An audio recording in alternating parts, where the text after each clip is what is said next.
Now, as far as the end of the year goes for the UFC, it's a great fourth quarter schedule. One of the fights we were really looking forward to, one of the fights that had went through a roller coaster ride of emotions up until the roller coaster stopped, and now it's not happening anymore.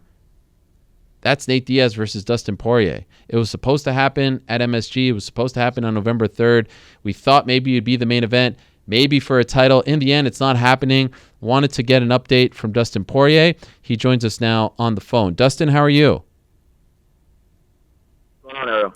Good to talk to you, Dustin. So obviously unfortunate news. Everyone was so looking forward to this fight. Dating back to when it was announced in August, the press conference, and Nate leaves, and then there's questions from like day one, whether or not he would remain in the fight. This was an exhausting process, was it not? Yeah, no doubt, man. This is the most, after a fight was agreed to in my career, this was the most up and down that I've ever, or back and forth that I've ever been through, really, with a fight. Did it ever reach a point where you're like, this is not really enjoyable? There's just too much drama in this fight, in the build-up to the fight? It kind of did, but I just thought it was going to still come together and everything was going to work itself out,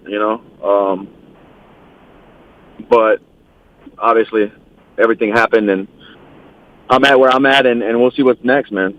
Okay, so what did happen? Why is the fight not happening? Well, I had to go to the doctor and get my hip checked out. It's been bothering me for a while, and this camp it really got really bad. And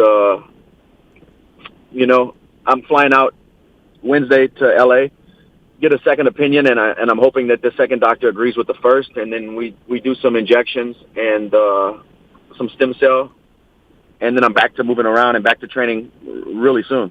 What does it feel like? It feels like I can't even explain it, man. My range of motion, my rotation is off. It hurts. It hurts bad. And how long have you been dealing with this? This has been ongoing for a while, but progressively getting worse. After my last fight with Eddie, I let them know immediately, like, man, in the arena, I let them know something's going on with my hip. We got it checked out then. And I've been knowing something was going to have to get done to it, but at this point, it has to be. I can't just keep pushing and ignoring it. Is there a fear that you might have to have surgery? I really hope the second doctor agrees with the first, and we don't have to have surgery. But I just want to not be in pain all the time, and I want to have my range of motion back. So Right. if stem cells can do that, then let's do it, and I'll be back really quick. I'm against getting cut into. When did you tell the UFC that you were out of the fight?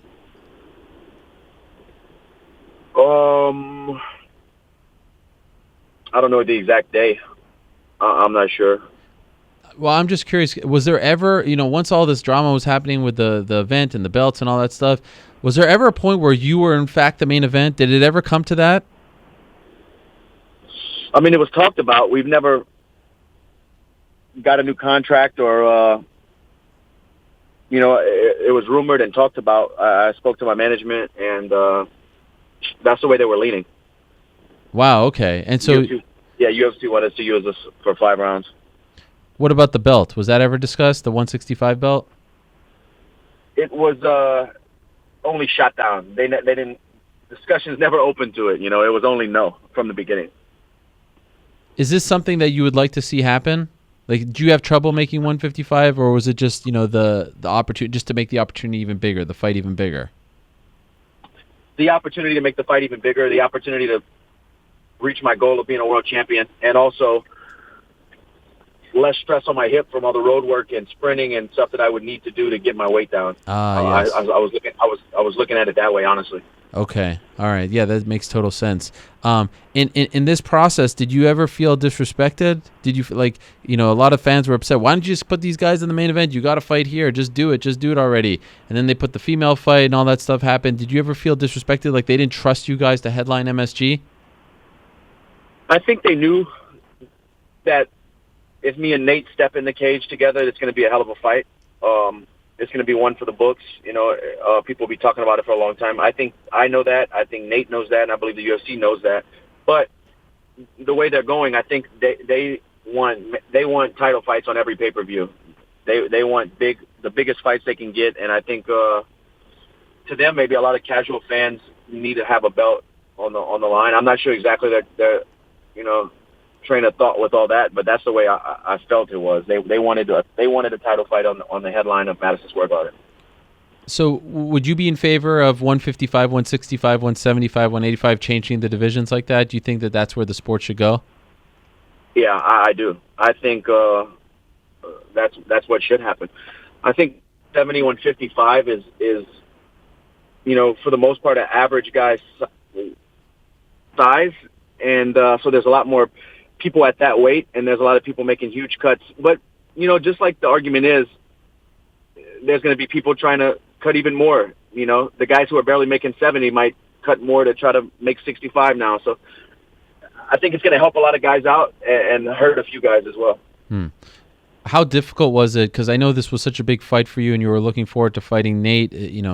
He's one of the biggest stars in the sport, famous family, last name. To finally say, I can't do this, how hard was that decision?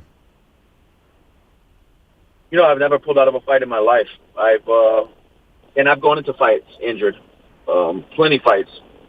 But at some point, I have to be smart, and I have to be 100%. And if the UFC can rebook this, or that's the direction they want to go, then I'm totally down to get it done. And I'll have a better time frame of when that could be Thursday. I'll know exactly what's going on with my hip and what the next step will be.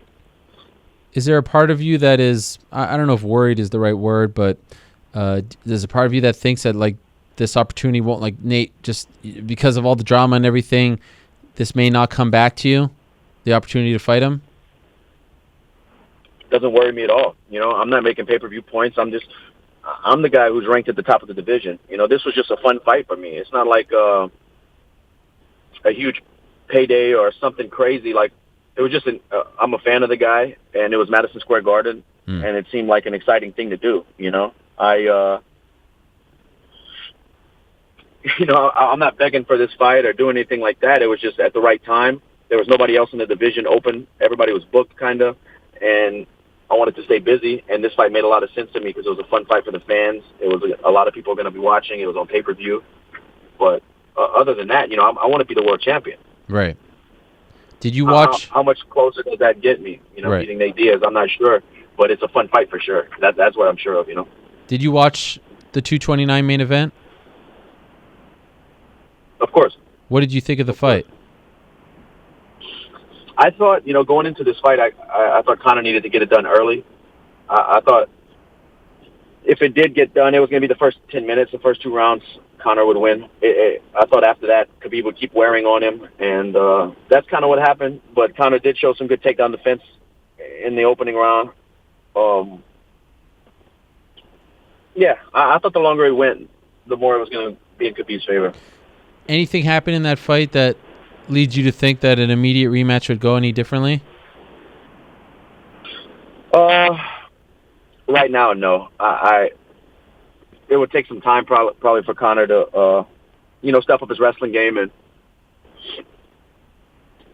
that mat grappling is a different thing, man. Conor's a great athlete. He understands timing and distance. But mat grappling is something you have to put years and years and years of developing. And I think that's why he couldn't get back up. He's not there yet. And so what do you think happens with you? So like it sounds like there could be interest in that rematch. Then there of course is Tony Ferguson. Where do you fit into all of this? That's the interesting thing, Ariel. I'm not sure. I guess it comes down to the punishment. If the guys don't get in any trouble or whatever, they might push a rematch, or they might try to book Tony and Khabib. Obviously, he was the interim champ. He's the next guy. I don't know what's going to happen. And, I think it would be foolish to even try to act like I do know what's going to happen in this crazy sport. Yeah. And I guess we just have to wait until the ruling. And we'll see, man. But Tony's a guy who I've been watching a long time, and I think he's on a 12-fight win streak. He's a guy who I would love to fight. Him or Nate Diaz next. That's the names that are on my hit list. So if they go with the immediate rematch, essentially like a number one contender fight between you and Tony would be of interest to you. Of course, man. That would be an incredible fight. Do you think that they should be seriously punished for what happened? Man, I don't know. Something should be done. I don't know. Suspending a guy for a year or suspending a guy for that long in the prime of his career is it's something you can't get back. If somebody tells you, you become the world champion and you're at the prime of your career, the best years of your life, and somebody takes a year from you, that's tough to say. So I don't know what the right thing should be to do, but good thing it's not up to me. Yes. Although I'm sure that's a tough decision to make. Yeah, it's a very tough one. I'm sure it's somewhat frustrating because you're so close, but yet maybe it doesn't feel like there's a light at the end of this tunnel because this whole thing could play out for so long, right? It could, but I'm going to keep fighting. But right now I just need to get my hip healthy so I can be at 100% for whoever that is, next. Mm-hmm. All right. Well, I wish you the best, Dustin. Good luck on Thursday with the checkup with the doctor. Hope it's nothing too serious. You don't have to go under the knife, and that we get to see you back in there sooner rather than later. Thanks for doing this. Of course, man. Thanks. Yeah, I'm definitely pushing to not get cut. So that's the way I'm going. And I'll let everybody know. I'll release on Twitter, the results of the second doctor's opinion and what's going to be taking place. Appreciate that. We look forward to it. Thank you. All the best. Thanks, man. All right, there he is. Dustin Poirier stopping by. Fortunately, will not be fighting at UFC 230.